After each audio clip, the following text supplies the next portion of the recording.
glasses on too. First question.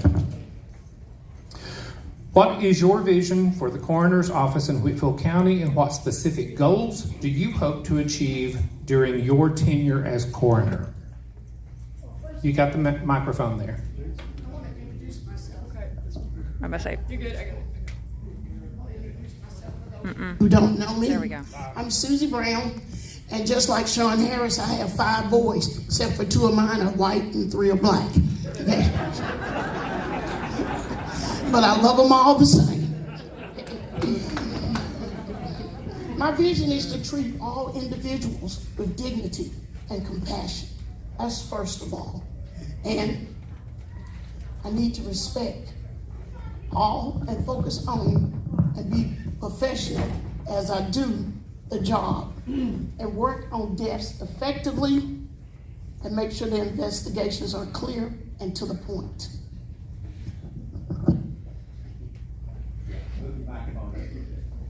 One of my goals is just to simplify the investigation process when possible for a faster and more effective outcome. I want to make sure that there is mental health within the coroner's office as well as available to the suffering families. I want to do mutual respect and have teamwork with law enforcement, healthcare professionals, firefighters, EMTs, as well as funeral home directors, because they all have a role to play in the decedent. But lastly, making sure clear communication with the public to build trust and respect while continuing to maintain the privacy and the respect of the decedent and their family. Go ahead.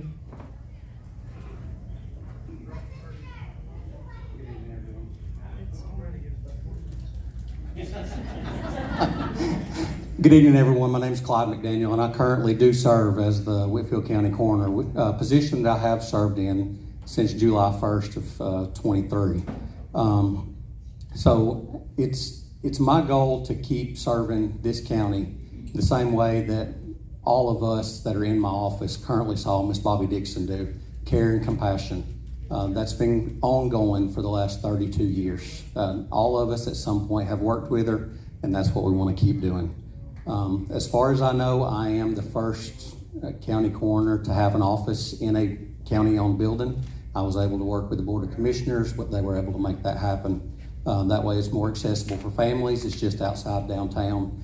There's not a real reason much for families to come to the office, but if that need does ever arrive, then we have that place. My plan is to continue to work with the Georgia Coroners Association. There's a budget bill that they're trying to get passed in the House of Representatives. There's no set pay scale for the coroners right now. Every county does something different. They're trying to get that where it's uniform statewide, and we're trying to keep that done. Until then, I'll finish working with the commissioners to make sure my people are paid. They are still getting paid what they got paid in 2007 as far as case fees goes. Let's see. I am currently working with mental health professionals to get families counseling if needed. Also to let people know, suicide prevention, any kind of mental health awareness that can be out. I also work with the Lifelink. They're the state organization for organ donation. So the hospital has to report cases. We don't have to. We're starting to do that because organ and tissue donation is a huge lifesaver. I've spoke with them in the last couple of weeks. We're fixing to start getting that on board so I can get material to give the families so we can start saving more lives in this county. Just because someone dies doesn't mean that someone else can't live because of that. I was also able to assist the previous coroner in transitioning into a paperless reporting system. So we have everything online at our access now. Again, my name is Clyde McDaniel, and I appreciate y'all's vote.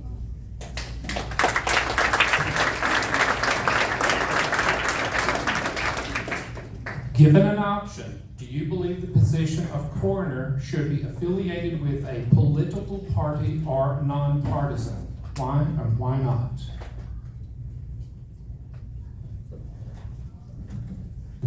Okay, so that's totally up to the counties. That's something that's wrote in, I believe it's in the charter of the county, how that's done. Everything that I do is set in chapter 16 of Georgia Title 45.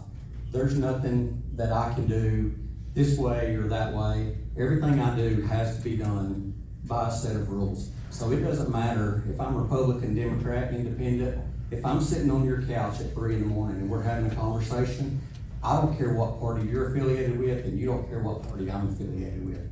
We're there to get you taken care of, your loved one taken care of. So that, it being a political party is, to me, a technicality, but no, it shouldn't be associated with any party. I totally agree. No. Sorry.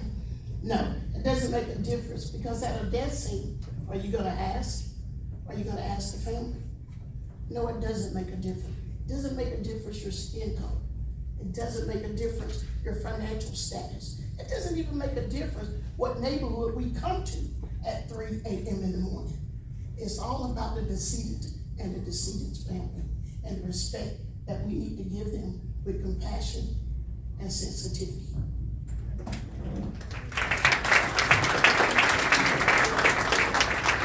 Let's hold our applause. What do you think is missing from the role of coroner in Whitfield County that you can fill, and what qualifies you to fill it?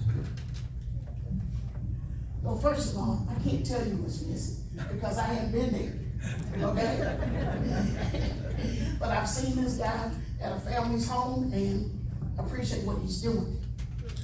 But what I want to see is, I want to see an increased awareness of what the coroner does for the community, so we can know what's going on. I want the coroner's role to be a role where you, as a member of this community, can say, what a great job they're doing. And we can't say a great job because somebody died. But you know what? Even with that death, it has to be respect. Even with that death, we gotta do it professionally. So I can't say what I can do. When I first started to run for this office, I told a guy, I said, I'm gonna be running for coroner. He said, what qualifies you? I said, $450.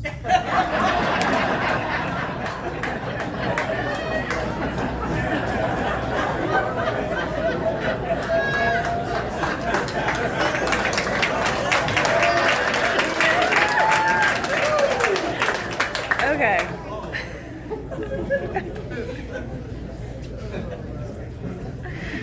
Okay, so I don't really know of any needs or anything that's missing from the office. There's been several things that I have changed since getting appointed.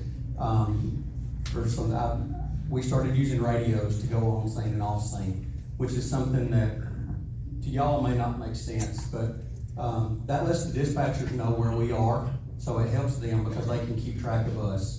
That lets EMS know that we're on the way or we're there. How far? Most of them know where we live. They know, how long it's going to take us to get there for the most part. So when we go en route, they know we're coming. Like I said, there's a few things that I am working on.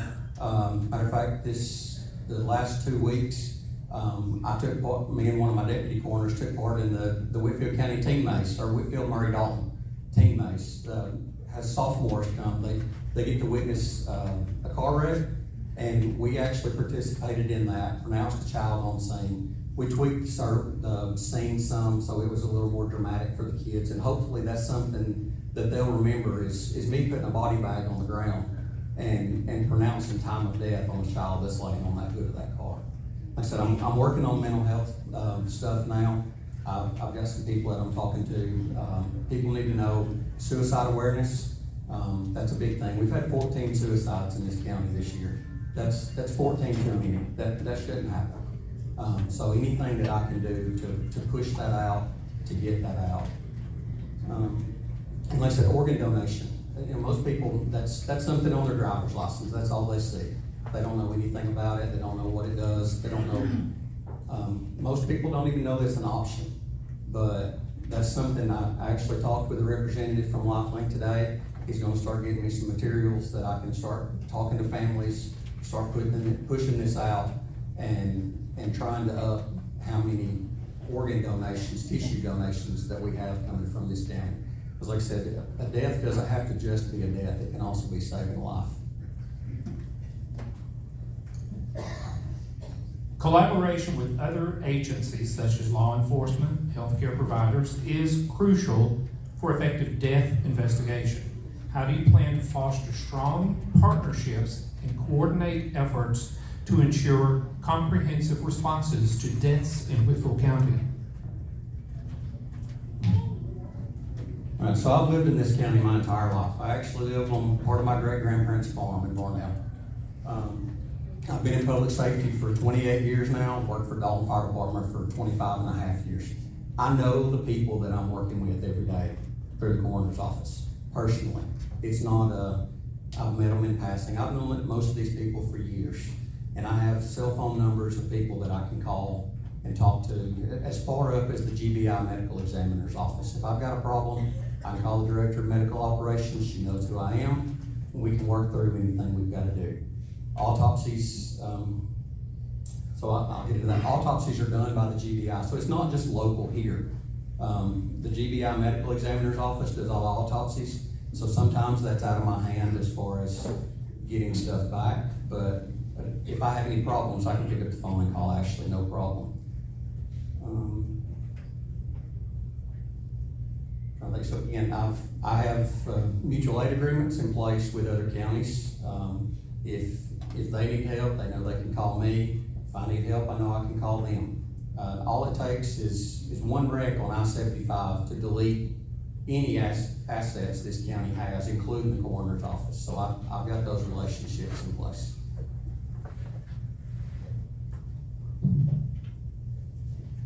Well, first of all, I don't have anybody's numbers because I ain't been there. Microphone. I don't have anybody's numbers because I haven't been there. But if I was elected to the office, I understand that fostering a culture of mutual respect with all the agencies in this community is very important. And it's crucial to building a strong relationship with the coroner and with everybody else. I've been here 40 years.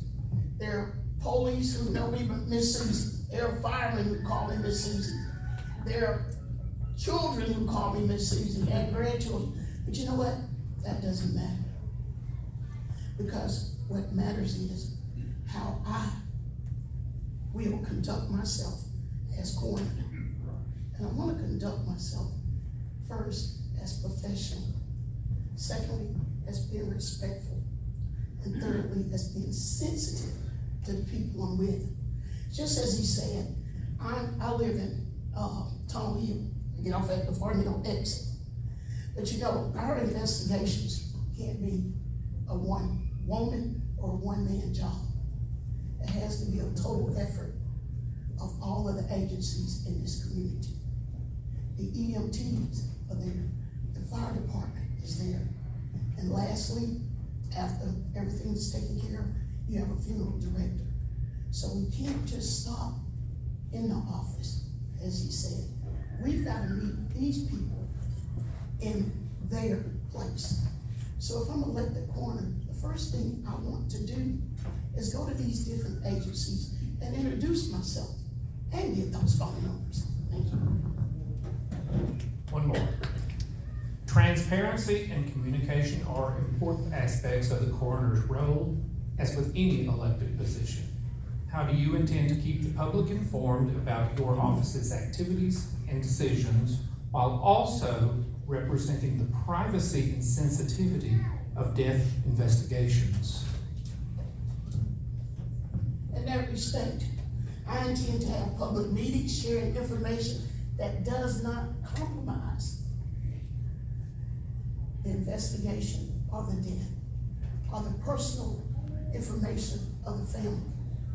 And then I want to meet with the family and also other agencies if need to be, where we can tell them how we're proceeding, what's our next step, and let them ask any questions that they need to be answered. By doing this, I can inform them of the procedures, updates that they may not have. As he said, all deaths do not go straight to the funeral home. Some leave this county. And there are families who want to know where their decedent is, where their loved one is.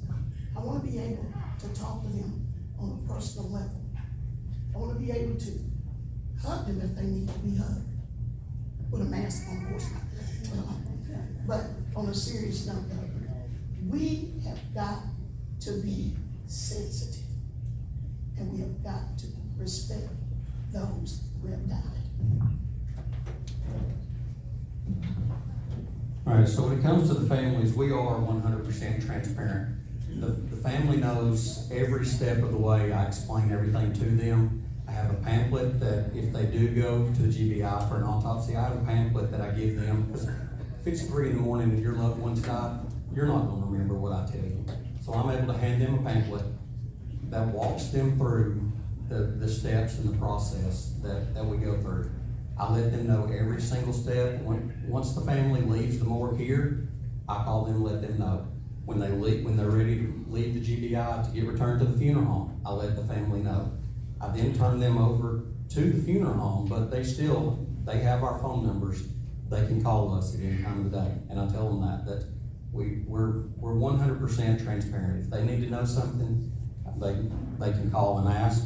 I actually had a guy a few months ago that had questions about his father's death. He was a young child when his father got killed. He had questions. He's an adult now. I was able to pull his file and sit and go through his father's file page by page and explain to him anything that was on there that he didn't understand.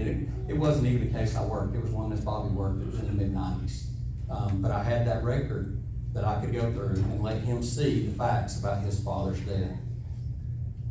As far as the public, any information they need, I can walk them through how to get.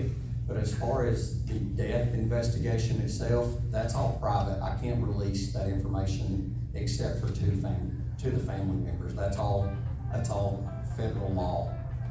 But again, the families, 100%. The office phone comes to all of our cell phones, so we can answer it. We get notifications, voicemails. They get called back immediately as soon as we have answers to you. Now, time for one or two questions. Yes. From the Let me. audience. All right, Vanna White, come on up. Is there a question from the third back there? This is our lovely Vanna White. Hold on.